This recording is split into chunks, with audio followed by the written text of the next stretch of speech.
Do I look sick to you? Like, not sick in a hey, he looks like he likes to dress up in pleather and, you know, get smacked around using a table tennis bat by a couple of midgets. Not that kind of sick. Not that, of course, that's not sick, and my apologies to perverted Americans all over America. We're perverted Americans, and we resent the implication that we're in some way sick. We're not sick, we're perverted. No.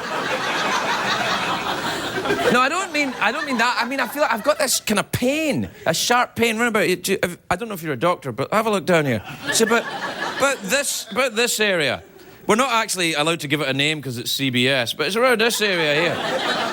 And I don't know, what is that your appendix or your appendix on the other side? It's the other side? So what's that there, then? Something science hasn't even discovered what goes on that side. The appendix is on this side? Well, at least it's not my appendix, then. But I'm kind of worried because I think, oh, what's that? And then I think, oh, you know what? It could be gas. But usually if I'm attacked in some way by gas, it doesn't manifest itself in a sharp pain here.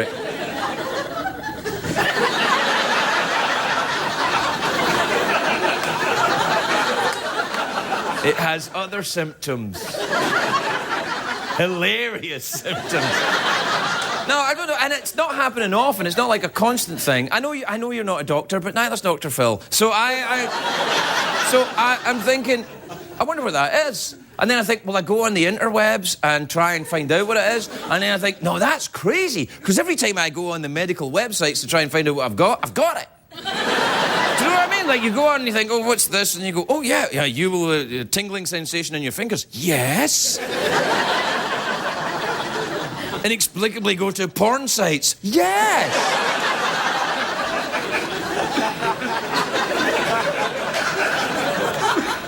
So I don't know what that is. Is there a medical professional in that? We don't have a real audience here. It's a machine. Every time I need a reaction, I just go, with my finger. See, I did it again. Well, if I survive the commercial break, there'll be more.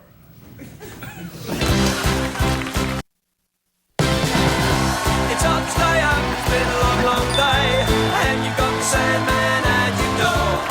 But hang on, leave the TV on, and let's do it anyway. It's okay, tomorrow's just your future yesterday. Ladies and gentlemen, Craig Ferguson. Hey! Look at you, come on in. Welcome, Los Angeles, California. Welcome to the Late Late Show. I am your host, TV's Craig Ferguson. All right, thank you. Thank you. Quietly, please. All right, that's enough. That's enough. Please. That's enough. That's enough, guy who does the audience machine. That's enough fake stuff from you. No one's really ever happy to see me. We have to have a machine do it. People still come up to me and say, hey, do you have canned laughter in your show? I'm like, we show a shot of the audience. Guys, look. Go do it. There, look, there you are. Right, now back to me.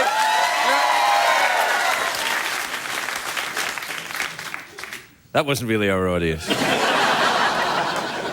We have a live feed to the waiting room for The Price is Right.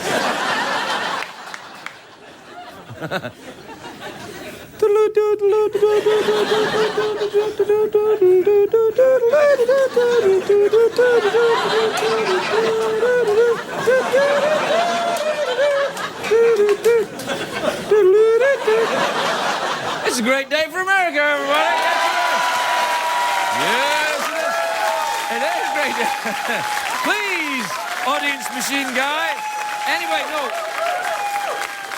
no, it's a great day because our President Barack Obama went to Egypt. He took a tour of the pyramids. He saw those massive structures that no longer serve any purpose and offered them a government bailout.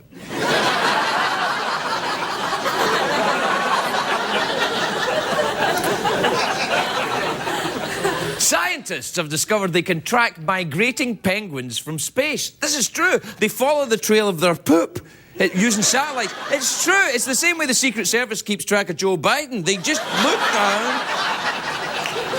And this is the big news today. It's literally big news. The world's tallest man was discovered in China. 8'1". I know. I was like, how do you discover an 8'1" man? Whose job is it to go around discovering men? How do I get me that job? Was there an expedition? Let's go looking for a big man. I'm with you. I hope they didn't plant their pole in him. Our studio leaks when it rains. We could get that 8-foot man here and fix the damn ceiling. It's a very important day today in America. This is a real day. It's Hug Your Cat Day today.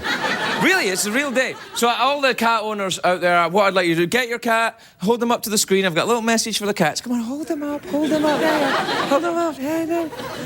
Hey, cat, you're not fooling me, all right? I know if the owner dies, you're going to eat them. I'm watching you, pussycat. All right, there you are. Put them down now. It's a great day for America, not such a great day for the queen of show business, and I don't mean me, I mean Oprah Winfrey.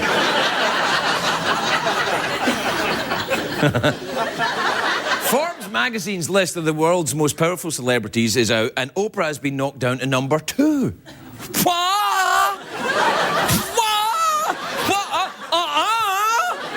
Yet someone is more powerful than Oprah. Apparently, according to Forbes magazine, the most powerful celebrity in the world is Angelina Jolie.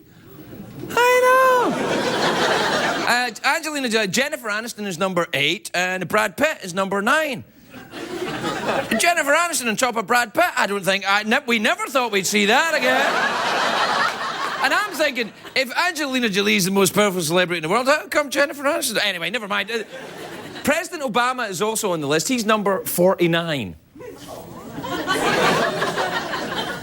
I don't care what Forbes says. I don't think Jennifer Aniston is more powerful than the President of the United States. I don't care how beautiful her hair is or anything, or how good she was on Friends and stuff, or how she, is still struggling to find the right relationship. These lists are always crazy anyway. During the election last year, GQ magazine named Barack Obama Man of the Year, and the runner-up was Hillary Clinton. Anyway, Oprah, I am sure... That's not true. Is that true? I'm sure Oprah Winfrey doesn't give a rat's ass that she's been knocked down a peg on the Forbes list, but another magazine is going after her in a big way right now. Have you seen the cover of Newsweek this week? It has Oprah on the cover because she's popular and she sells magazines, and then you read the article and it eviscerates her. It goes after it, really does. It says that she gives people false hope, says she's underqualified. Worst of all, they say that Dr. Phil is not a real doctor. I'm like, no, come on.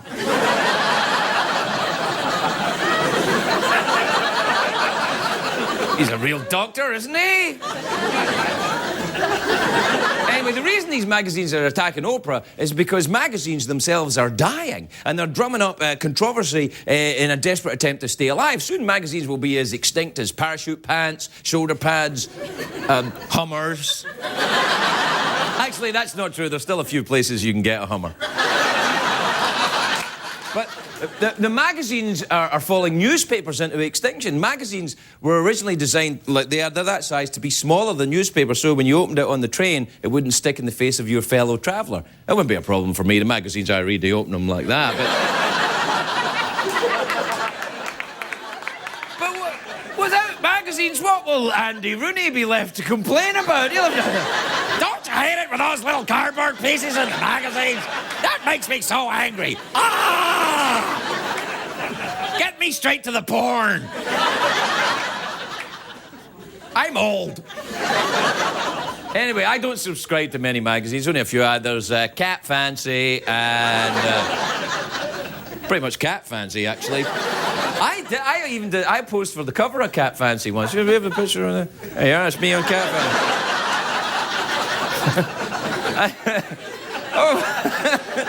I wonder what happened to that green top. Can I see that again? I wonder where I put that green top. No, I'm also into airplanes as well, so I read aviation magazines. Plane and Pilot is a good magazine. Last month, they had a fold-out centerfold of Sully Sullenberger. He waxed his landing strip. It was very unusual.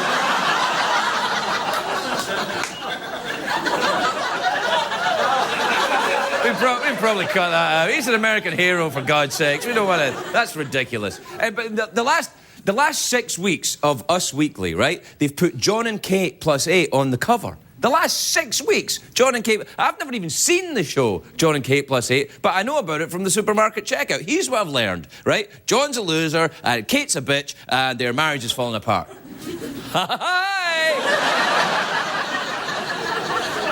That's entertainment right there.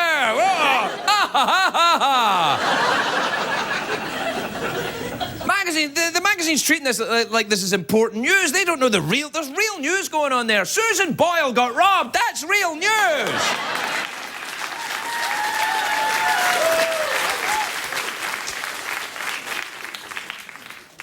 It's over between America and Britain now. That's all I say. Over. No, things were okay for a while. Things were all right. We, had the Boston Tea Party, a little bit of the old revolution thing. And then things were okay, and then they dissed Susan Boyle.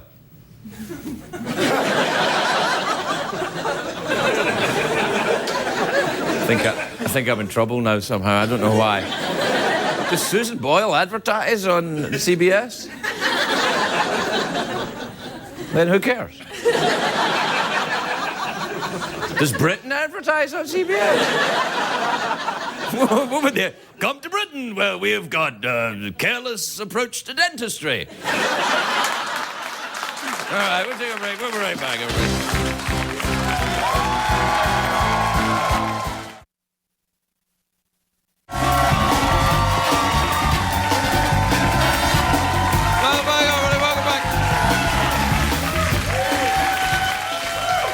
Welcome back to the show, everybody. I'm still all right. The sharp pain has not returned. Unless, of course, you're watching this, in which case you're like, I don't know, it looks like you're back, which means the sharp pain has returned. Aha! Take that, Ferguson, and your European ways. The White House has put a 31-year-old in charge of General Motors. Did you know about this? Larry King interviewed him last night. It was awesome. Take a look at this.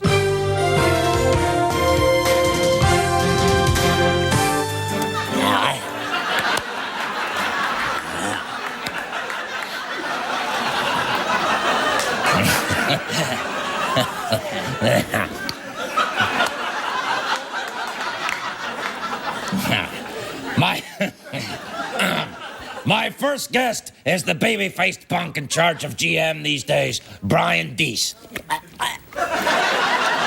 Thanks for being here. Oh, thanks for having me, dude.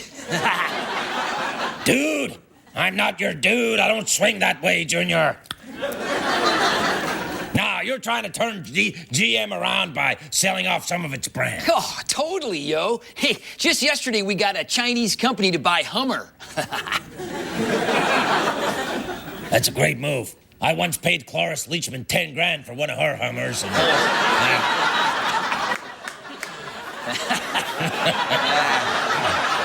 it was in the parking lot of a Chinese restaurant. An hour later, I wanted another one.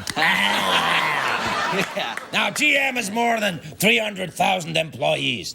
How are you going to let them know what your plan is? Oh, well, that's easy, man. I just set up a Twitter feed this morning. Twitter? What the hell is Twitter? Oh, well, it's a website. You lost me, kid. I know. You run a car company, so maybe you can answer a question for me. Bring it. All right. Did you see that movie, Cars? I didn't get it. Explain the ending to me. Well, you see, Lightning McQueen learns that being a good friend is more important than winning the race. Really? Well, I'm not buying it. Winning the race is always the most important thing, especially if it's a race to the bathroom. Every second counts. That's why I have these suspenders on quick release. That's amazing, brah. Just the kind of innovation we'll be using on the new Chevy Malibu. Hey, that reminds me. How do you get that new car smell? Oh, awesome question, King Man. Yeah. It's actually an aerosol spray that uses nanotechnology to give off a distinct odor of cleanliness. Yeah? Then you can make a spray that smells like corned beef? Well, I guess, but that'd be bogus. I mean, people don't want meat smell in their car. No, Junior. I want a beef spray and I'll sprinkle it on the wife. Sexy beef. Sexy beef.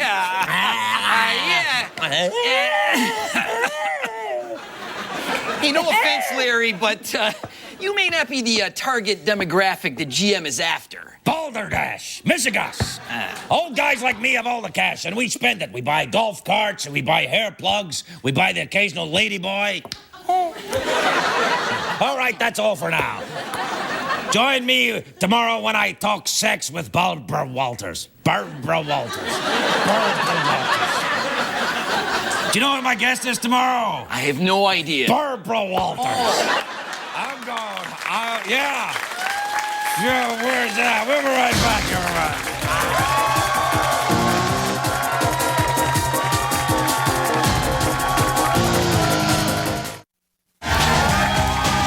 Welcome back, everybody. Welcome back. Welcome back. Welcome back to the #1 show on CBS at 12:37 or wherever time it's on in your region.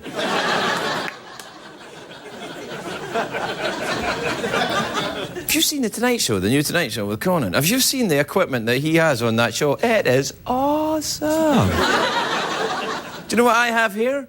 Nothing. Nothing.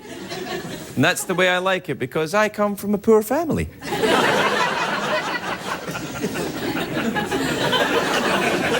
And if I didn't originally, I do now.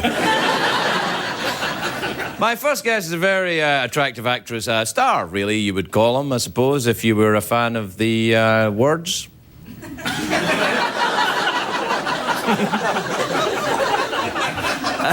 She's a big star is what I meant to say, but I'm shy because she's so lovely and I'm excited about her coming out. She's on the show Weeds, which is on Showtime. It's a cable channel. And the season premiere...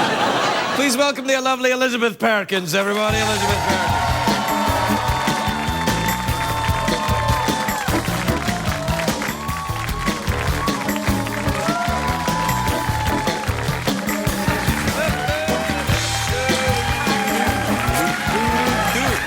Hello, Elizabeth.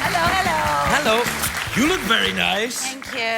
You know what you look like? You look a bit like a Bond girl. You know what I mean? I'm kind of going for that look Yeah, this the boots season. and the... Do you ever wear that outfit and go scuba diving? No, you scuba dive, I do a don't little you? bit, yeah. I don't know how you do that. Well, That you put on scuba petrifies equipment and then me. go over the side of the boat. Hey, presto, you're there. No. Anything underwater and anything way up high. I have a mortal fear of heights. And you like sharks too, don't you? Well, I don't like them. You like that them, Shark you know. Week thing, though, I do right? like Shark Week, yeah. Don't you like Shark Week on the Discovery? No, it's hard. What's wrong with you? No, I love watching it, but I heard that you dive, and I don't know how you would want to dive. with Oh, no, I sharks. like That diving. just It's a bit scares of the- night diving. Can't beat it. No, I'm so afraid of heights that. Did I ever tell you about the suspension bridge in Vancouver? No. Does anybody know about the Capilano suspension bridge in Vancouver? It's like the Dude, longest. these guys, a lot of these people don't speak English. Seriously? My family dared me to cross the suspension bridge, even though they know I'm mortally afraid of heights. Would you walk across? Yeah, it's really long. It's literally like a half a mile, I swear. And I got across the bridge, and I was like, see, I did it, I'm strong. And what I didn't know is that when you get across the bridge, you're on an island, and the only way Is by helicopter? back, no, is to go. You have to walk back You're across so the... cute. Did you very much indeed.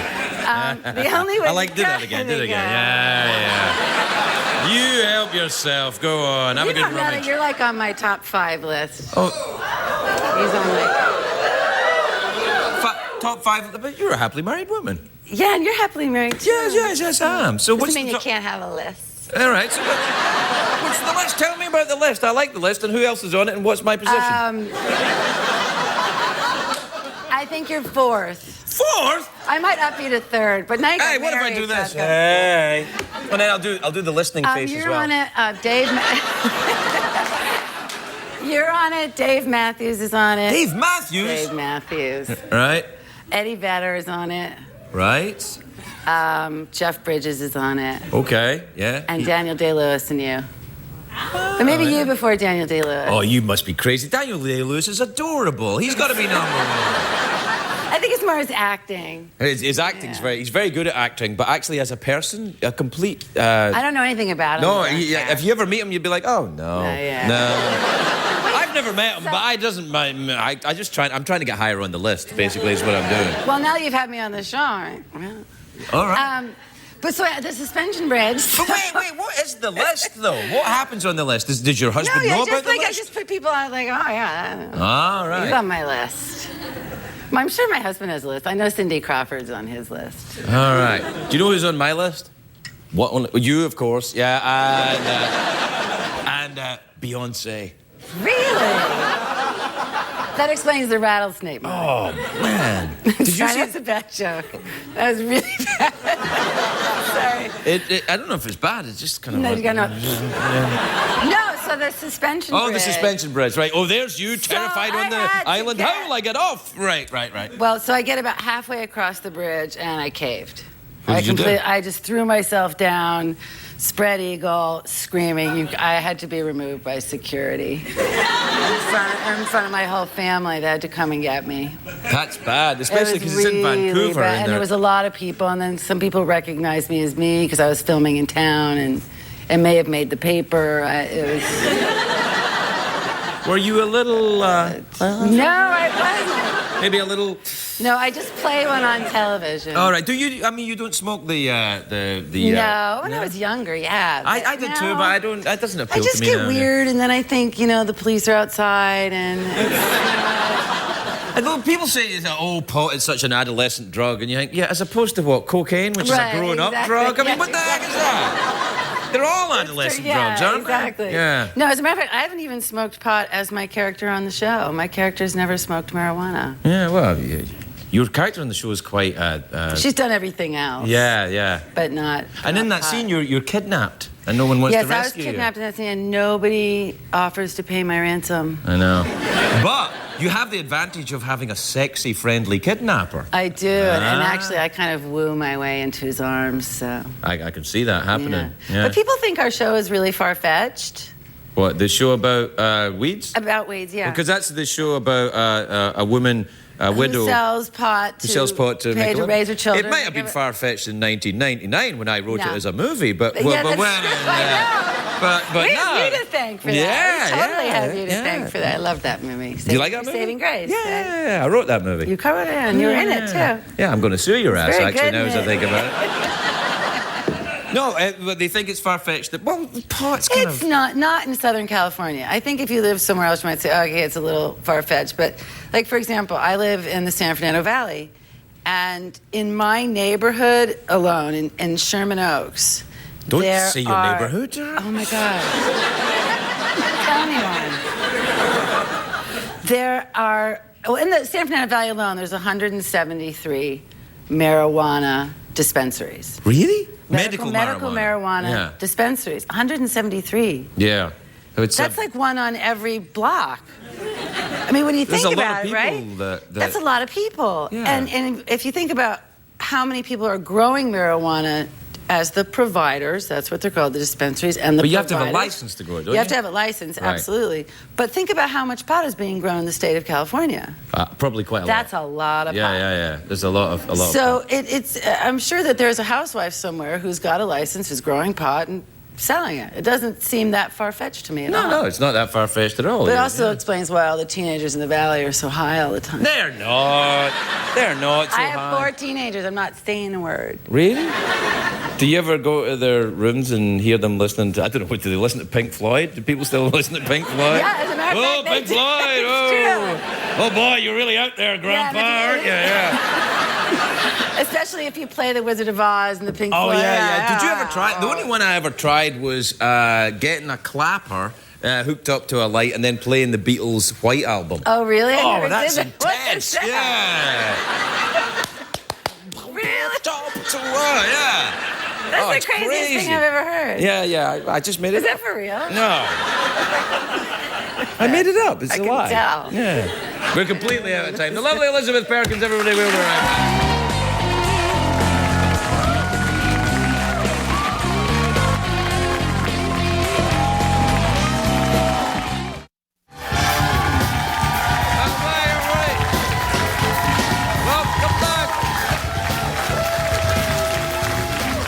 back. Welcome back, everybody. My next guest is a producer of, he's the producer, really, of, it's him. He does it on his own, of Survivor. He doesn't do it on his own. I'm sure he has people that works with him. He doesn't do it all on his own. Look, you're splitting hairs. He's the... Will you let me finish? Right.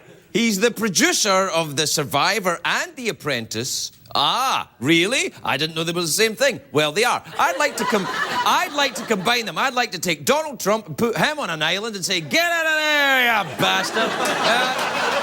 And then, you know what would happen? You'd leave him on the island, and then you come back 6 months later, and all the trees would have Trump written on them, and Trump. Coconuts with Trump. All the lizards and all the critters saying, "Oh, think big, kick ass." And he'd be wearing one of the animals on his head. And my next guest is the producer of, it's a new series. I've actually seen the first episode. It's fantastic. It really is. It's called Expedition Africa, Stanley and Livingston. It's on Sunday nights on the History Channel. Take a look at this. Oh my gosh. There's a spitting cobra. This is so exciting. Camp is right over here. I think it's the most beautiful of the cobras. It's certainly one of the most dangerous of the cobras. They can spit with phenomenal precision. It lifts its body 2/3 of the way up before aiming right at the eyes.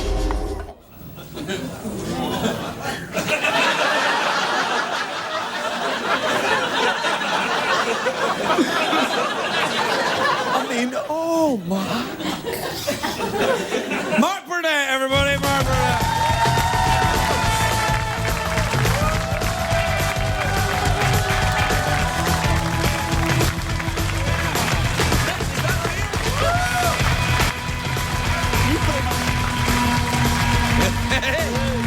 Is that a real snake, Mark? You put that in my dressing room. I Come did on. not put this snake in This your was dressing in room. my dressing room, and you thought you'd scare me. No, this is my type of snake, dear. Let's I don't have... Let's trade. Let's trade. No. I've never touched the snake, actually. Let me have a touch of it. Don't tell lies. Oh, it's actually not bad. There you go.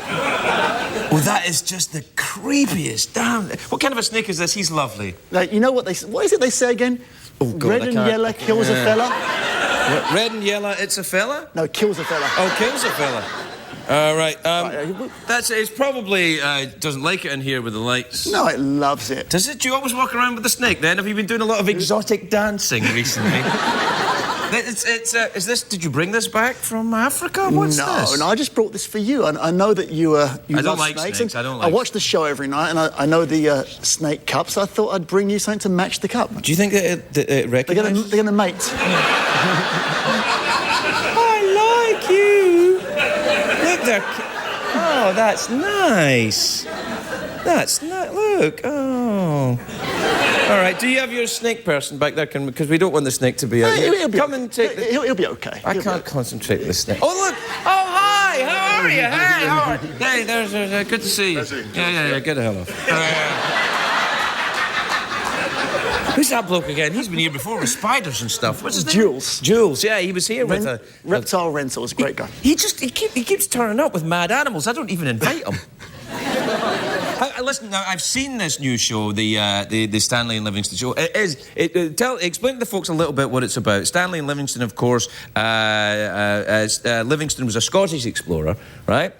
So you tell us what happens in this. Sure, you know, it's a show that takes adventure to the next level.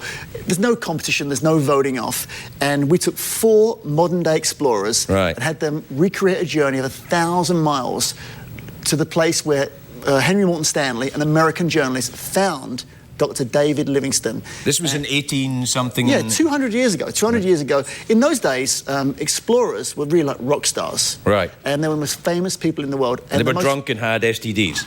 Yeah.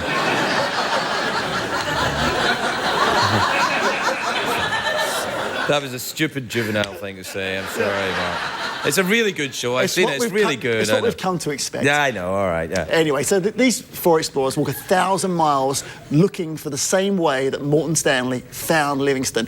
Epic adventure. You saw a little bit there. No, and I've seen it. And what these 4 different people, though, they have to recreate this thing, but they have to do it in 30 days. Now, How long did it take Stanley to do it back in the day? Stanley took over 9 months to do the journey. Well, you can't have that on TV. No, I mean, it'd be like watching paint dry. You can't have that. 9 months? No, that's the 5 CD box set you got for that.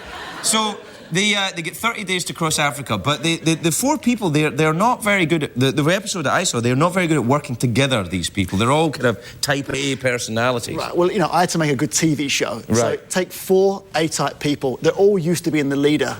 Right. They can't all be the leader. No. And certainly a lot of arguing ensues. Yeah, and the first episode, they only get 9 miles.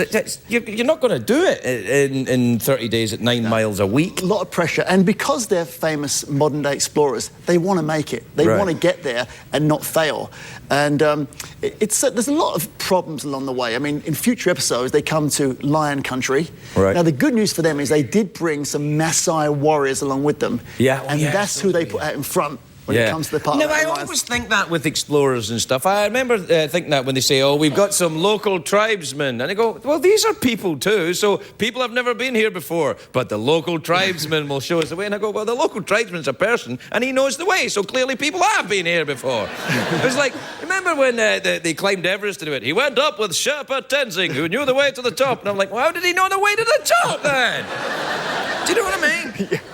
I wonder sometimes about that. Anyway, these people are very good, these Maasai tribesmen, though, aren't they? Well, to be a Maasai warrior, you have to actually kill a lion with your bare hands and a spear. Really? Oh, for real.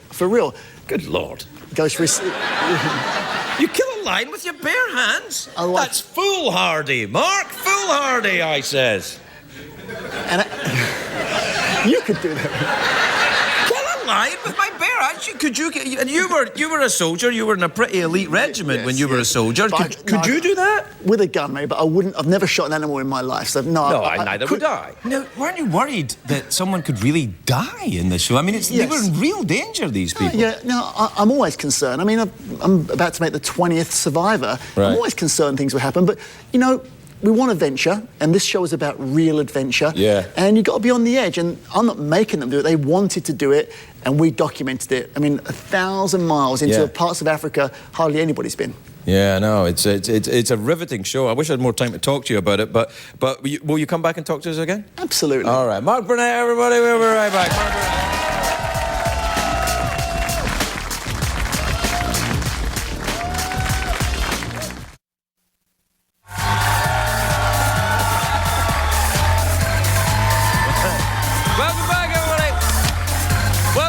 My next guest won 4 World Series championships with the New York Yankees, and he's also a very talented jazz musician. How often do you say that sentence in your life? Oh, yes, my next guest is a talented jazz musician, and he's won the World Series 4 times with the Yankees. I've never said that in my life. So I thought I'd say it twice just to check. He's here performing Go For It from his second album, Moving Forward. Bernie Williams, everybody! Bernie Williams!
by Craig.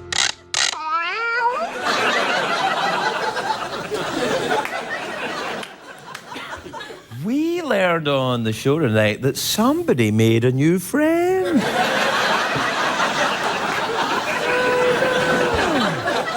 Isn't that adorable? You were excited, weren't you? Yes, I was. I thought, where are you? All right, here, hang on. Right, do that one. All right. Oh, yes, I was very excited. Oh, yeah. It's late. What else is on? The ShamWow commercial? Come on! I'll tell you what else we learned. We learned that I'm on Elizabeth Perkins' list. Apparently it doesn't mean anything. Oh, and we learned my appendix seems to have cleared up and moved back to the right side again. And I think that's all we learned tonight. But, oh, yeah, and I touched a snake for the first time.